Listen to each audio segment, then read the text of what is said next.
In a small, peaceful town nestled between rolling hills and winding streams, there lived a family in a quiet neighborhood. Their home wasn't extravagant, but it was filled with warmth, laughter, and the occasional disagreement that every family experiences. Among them was a 12-year-old boy named Alex, a bright and energetic sixth grader with an infectious smile and boundless enthusiasm. Alex wasn't just any ordinary kid. He had a passion that consumed his free time and filled his dreams at night: soccer. Every afternoon after school, you could find him at the local field, practicing his dribbling, perfecting his passes, and scoring goals that made even the older kids stop and watch. The way he moved with the ball seemed almost magical, as if the soccer ball was an extension of his own body. His coaches often remarked that Alex had a natural talent that couldn't be taught. One particular Wednesday afternoon, something was different. Instead of rushing to the soccer field, as he usually did, Alex came home, looking unusually downcast. His shoulders slumped forward, and his normally bright eyes seemed clouded with disappointment. He dropped his backpack by the door, pulled out his math textbook, and slumped onto the living room couch with a heavy sigh. His father, who had just finished tending to their small backyard garden, noticed this uncharacteristic behavior immediately. He wiped the soil from his hands, set aside his gardening tools, and made his way inside. The sight of his son staring blankly at a math book, instead of being outside with his beloved soccer ball, was concerning. "Everything all right, Alex?" his father asked, sitting down beside him on the couch. Alex looked up, his expression a mixture of frustration and defeat. "I got my math test back today," he said, his voice barely above a whisper. "I only got a C, even though I studied really hard." His father nodded sympathetically, but sensed there was more to the story. "Is that what's really bothering you? A C isn't the end of the world, you know?" Alex shook his head. "It's not just the grade, Dad. It's Liam. No matter how hard I try, I can never do as well as him in math. He got an A again, and he barely even studies. It feels like I'll never catch up, no matter what I do." Liam was Alex's neighbor and classmate, a quiet, thoughtful boy who seemed to have an innate understanding of numbers and equations. While Alex struggled with math concepts, Liam solved complex problems with ease, often finishing tests before anyone else in the class. His father was quiet for a moment, considering his son's words. Then, with a gentle smile, he stood up and extended his hand. "Come with me," he said. "I want to show you something." Curious despite his mood, Alex followed his father into their backyard. The evening sun cast long shadows across the carefully tended garden, where vegetables grew in neat rows and colorful flowers bloomed along the edges. A gentle breeze rustled the leaves of the old oak tree that stood in the corner, providing shade during hot summer days. As they stood in the middle of the garden, Alex's father turned to him with a thoughtful expression. "Alex, today I want to teach you 3 important lessons that will help you far beyond just math or soccer." Alex's curiosity was piqued. "What kind of lessons?" "The kind that take time to understand," his father replied, "and you'll learn them through a series of small challenges. For the first lesson, I want you to invite Liam to play soccer with you tomorrow after school." Alex furrowed his brow in confusion. "Liam, but he never plays soccer. He's always reading or doing math puzzles during recess." "Exactly," his father said with a knowing smile. "Just invite him and see what happens." Though puzzled by the request, Alex agreed. The next day at school, he approached Liam during lunch break and extended the invitation. To his surprise, Liam accepted enthusiastically, mentioning that he'd always wanted to try soccer but never had anyone to play with. That afternoon, under a clear blue sky, Alex and Liam, along with several other classmates, gathered at the local soccer field. The game began, and as expected, Alex dominated the match. His feet moved with practiced precision as he weaved between defenders, passed with accuracy, and scored 3 impressive goals. Liam, on the other hand, struggled from the start. He often lost control of the ball, missed easy passes, and couldn't keep up with the pace of the game. Despite his best efforts, it was clear that soccer wasn't his strong suit. Yet, what struck Alex most was Liam's attitude, despite his obvious lack of skill. He laughed at his mistakes and kept trying, never once showing frustration. After the game, as they walked home together, Liam surprised Alex by saying, "That was really fun. I'm terrible at it, but I enjoyed watching how you play. You make it look so easy." That evening, Alex eagerly reported back to his father, who was pruning roses in the garden.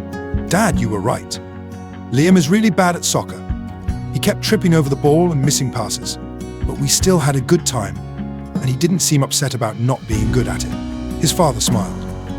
"And what did you learn from this?" Alex thought for a moment before replying, "I guess I learned that Liam is great at math, but not at soccer. Everyone has different things they're good at." "Exactly," his father nodded. "That's the first lesson. Everyone has their own unique strengths and weaknesses. Just because someone excels in one area doesn't mean they excel in all areas. And just because you struggle with something doesn't diminish your talents elsewhere." Alex felt a weight lift from his shoulders. He had been so focused on his struggles with math that he'd forgotten about his own strengths. "So, what's the second lesson?" he asked eagerly. His father's eyes twinkled. "For that, I have another challenge. Tomorrow at school, I want you to quietly observe Liam throughout the day. Pay attention to how often he engages with numbers or math concepts, even outside of math class." The following day, Alex became a careful observer. He watched as Liam solved a complex equation on the board during math class, impressing even their teacher. But what really surprised Alex was what happened outside of class. During recess, while other kids played games, Liam sat under a tree counting the petals on different flowers and recording the numbers in a small notebook. At lunch, he calculated the exact change for his meal without using a calculator. Even during art class, Alex noticed Liam measuring and calculating proportions for his drawing with meticulous precision. That evening, Alex couldn't wait to share his observations with his father. "Dad, Liam is always thinking about numbers. It's like he sees math everywhere, not just in class. He even counts flower petals for fun." His father nodded thoughtfully. "And that brings us to the second lesson. People become great at what they practice consistently, often without even realizing it. Liam isn't just naturally good at math. He's constantly engaging with numbers and mathematical concepts throughout his day. It's become second nature to him, just like soccer has for you." Alex considered this. He realized that he practiced soccer every day because he loved it. The hours of dribbling, shooting, and passing never felt like work because he enjoyed every minute of it. Perhaps that's why he had become so skilled, not just because of natural talent, but because of consistent, joyful practice. "I think I understand," Alex said slowly. "Liam is good at math because he practices it all the time, just like I'm good at soccer because I practice that all the time." Precisely, his father confirmed. Excellence comes from consistent practice, and the best practice happens when you enjoy what you're doing. Alex nodded, absorbing this wisdom. Then, curious as ever, he asked, "What's the third lesson?" His father leaned against the garden fence. "If you had to guess, how much better is Liam at math than you?" Alex thought about their recent test scores and classroom performances. 3 times better, at least, he admitted. "Then for your final challenge," his father said, "I want you to study math 3 times harder than usual tomorrow." The challenge felt daunting, but Alex was determined to prove himself. The next day after school, instead of heading to the soccer field, he sat down at his desk with his math textbook open before him. He started with reviewing the concepts from class, then moved on to practice problems. 1 hour passed, then 2, then 3. His head began to throb, and the numbers on the page started to blur together. Despite his determination, he found himself struggling to maintain focus. Before he knew it, his head had dropped onto his open textbook, and he had fallen asleep at his desk. He was awakened by his father's gentle hand on his shoulder. "Dinner's ready," his father said softly. Alex rubbed his eyes, feeling a mixture of embarrassment and disappointment. "Dad, I couldn't do it," he confessed. "I tried to study for 3 hours straight, but my head started hurting, and I fell asleep. I guess I'm just not cut out for math." His father sat down beside him, his expression kind. "And that brings us to the third and most important lesson, Alex. When you love something, putting in the effort feels natural and even enjoyable. That's why you can play soccer for hours without feeling exhausted. But when you force yourself to master something you don't enjoy, it becomes much harder to maintain that same level of effort and concentration." Alex stared at his father, processing the wisdom in those words. "So, what should I do?" he asked. "Just give up on math because I don't love it like life does?" His father shook his head. "Not at all. The lesson here is twofold. First, recognize and appreciate your own strengths rather than comparing yourself to others. Second, if you want to improve at something challenging, find a way to make it interesting or meaningful to you. You don't have to love math the way Liam does, but perhaps you can find aspects of it that connect to things you do enjoy." A thoughtful expression crossed Alex's face. "Like using math to calculate soccer statistics or the angles for the perfect goal shot." His father smiled broadly. "Exactly. If you want to succeed, either find something you love or learn to love what you're doing. Passion makes hard work feel effortless. And even if you don't love math in the same way Liam does, you can still find ways to make it interesting and relevant to your own interests. From that day forward, Alex approached math with a new mindset. Instead of seeing it as a dreaded subject where he could never measure up to Liam, he began looking for connections between mathematics and soccer. He calculated player statistics, analyzed game strategies using probability, and even used geometry to understand the perfect angles for passes and shots. To his surprise, math gradually became more interesting. He wasn't suddenly in love with equations and formulas, but he found a way to appreciate them through the lens of his passion for soccer.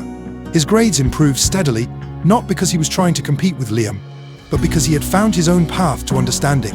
One day, several months later, Alex's math teacher pulled him aside after class. "I've noticed a real improvement in your work lately, Alex," she said with a smile. What changed? Alex thought about his father's 3 lessons, about recognizing different strengths, the power of consistent practice, and finding joy in learning. "I guess I just found a way to make math make sense for me," he replied. That evening, as Alex and his father sat in their backyard watching the sunset, Alex turned to him with gratitude in his eyes. "Dad, remember those 3 lessons you taught me about math and soccer?" His father nodded, a gentle smile on his face. "I think they weren't really about math or soccer at all," Alex said thoughtfully. "They were about life." His father's smile widened. "The most important lessons usually are." As the golden light of sunset filtered through the leaves of their old oak tree, Alex realized that what his father had given him was far more valuable than any solution to a math problem or technique for scoring goals. He had given him wisdom that would guide him through challenges far beyond the classroom or soccer field, wisdom about understanding himself, appreciating others, and finding his own unique path to success. In the years that followed, whenever Alex faced a new challenge or felt discouraged by comparison, he would remember those 3 simple yet profound lessons learned in his family's backyard garden. Everyone has different strengths. Excellence comes from consistent practice. And perhaps most importantly, true mastery begins with finding joy in the journey.